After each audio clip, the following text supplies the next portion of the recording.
Hey folks, Nathan here from Star Wars Beyond the Films and Cloud City Casino, along with the Star Wars Timeline Gold, bringing you a look at the newest expansion for Imperial Assault. This is the $40 expansion, the Bespin Gambit. We have here, of course, the box that it's in, along with its rule book. The box lays out our scenario rather well. You got a lot of guts coming here. Cloud City under Imperial control. As the Empire occupies Bespin, a few brave heroes, in company with Lando Calrissian, dare to infiltrate the floating city, planting the seeds of rebellion and searching for vital military codes before the agents of Imperial Security Bureau can find them. Or excuse me, the Imperial Security Bureau. Enter a shadow war for Bespin with the Bespin Gambit, a new Imperial Assault expansion. New map tiles present luxury districts alongside the disreputable lower levels of Cloud City, and new campaign missions invite you to experience a self-contained mini-campaign, or expand a full-length campaign. With the addition of new heroes, agendas, classes, and items, any campaign can benefit from the influence of Cloud City.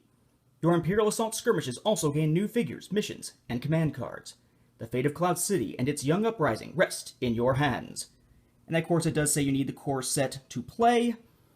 Honestly, I feel like this is kind of a thin set. It does include miniatures, but only 11 of them in this case.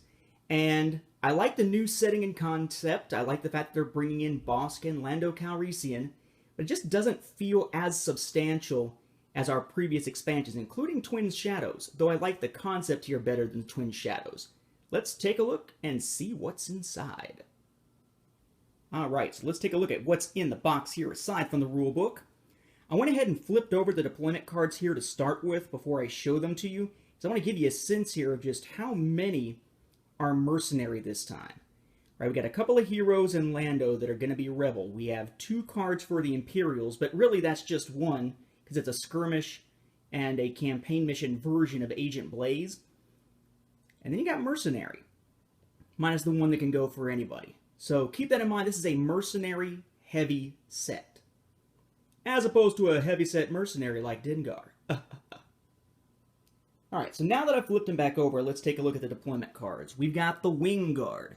Notice we have 2 regular, 1 elite, but you only have enough figures to run with 2 of these at a time, not all 3. There's your Wing Guard, basically your Cloud City security dudes. We then have Ugnaught Tinkerer, 2 regular, 1 elite, each one just 1 miniature.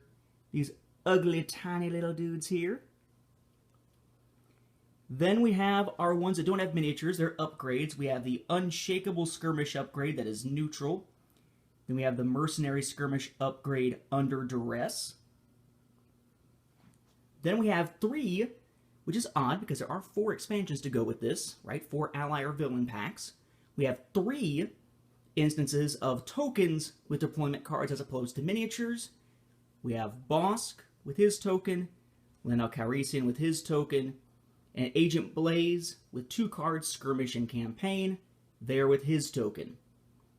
Then we've got 2 new heroes added with this set.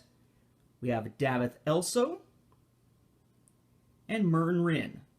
We have our hero sheets, which of course have one side regular, the other side essentially battle damage, you might call it. Regular deployment cards, class decks that we'll take a look at momentarily, and the miniatures. Once again, as usual, hey, it's a really, really thin piece like a lightsaber. Yes, it's going to bend. Just bend it back before play. It's going to wind up getting bent right back in storage. And Mern Rin, our Ithorian here. Nice level of detail on the miniatures as usual, but of course, not painted. Again, as per usual. That's the Imperial Assault norm. Let's hang a left here. We now have ID tokens. Right, we have 2 sets of them for 16 and 17 along with the requisite stickers. We then have 9 strain tokens worth 2, 3 damage tokens worth 5. Odd, but whatever.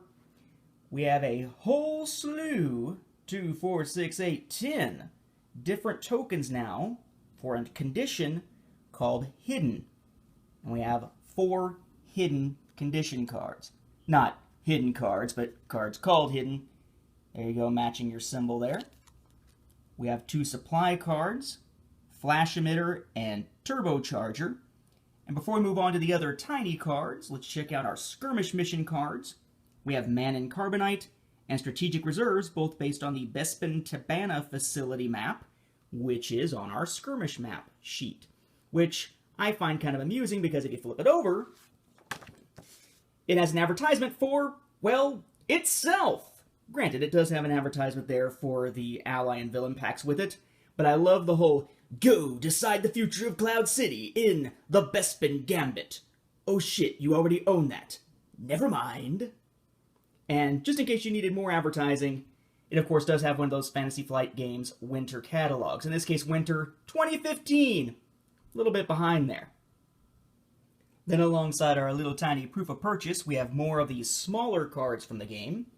We have 5 reward cards: Radiant Holocron, Cam Droid, Lobot's Favor, Under the Radar, and Relief Effort.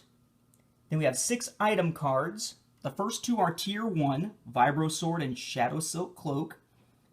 Tier 2, Weighted Head and R5 Astromech. And then Tier 3, Disruptor Pistol and Sniper Scope. 4 command cards, Vanish, Fatal Deception, Force Illusion, and Camouflage. And then interestingly, 3 companion cards, Jump Droid, R5 Astromech, and Cam Droid, all of which have a token to go along with it. We then have a total of 12 map pieces, map tiles, which of course are double-sided, and you gotta love the fact that you got your dining room table where they would be honored if you would join them.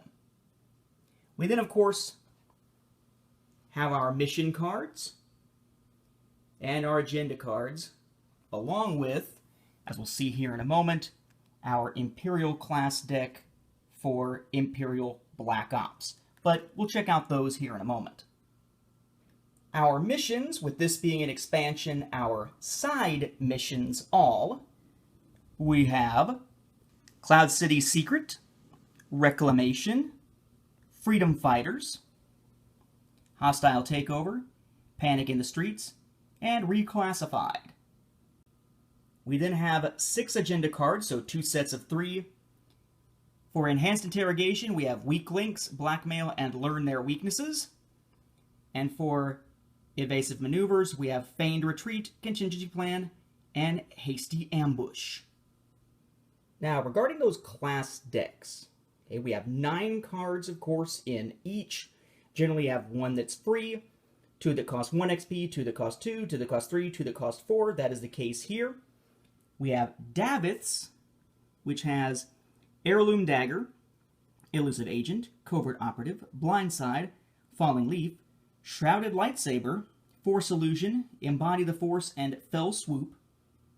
We have Mern's, which is Diplomat's Blaster, Company of Heroes, Sonic Bellow, not below, bellow like yell, Professional Aid, Rebel Propaganda, Double Agent, Solidarity, Lead from the Front, and Waylay. And for the Imperials, we have the Imperial Black Ops class deck with In the Shadows, Stealth, Shadow Core, that's Core, not Corpse, Mr. President, Surprise Attack, Shadow Armor, Execution Squad, Strategic Redeployment, True Shadow, and Versatility. And note, these all bear that little symbol that looks like Cloud City to denote that they are from the Bespin Gambit. So a decent little expansion here, the Bespin Gambit, the 3rd of its kind, adding on to the Imperial Assault core game. $40 in this case, like Twin Shadows, as opposed to $60 like Return to Hoth. A little bit smaller, but I like the concept. I like the new characters being introduced. I just kind of wish it felt more substantial, but that's probably just me. Thank you for watching. Thank you for putting up with the odd background as my wife and I continue our move, and we'll be back with more short reviews of the other expansions in this wave. Lando, Bosk, and so on. You knew they were going to do it as soon as you saw the tokens.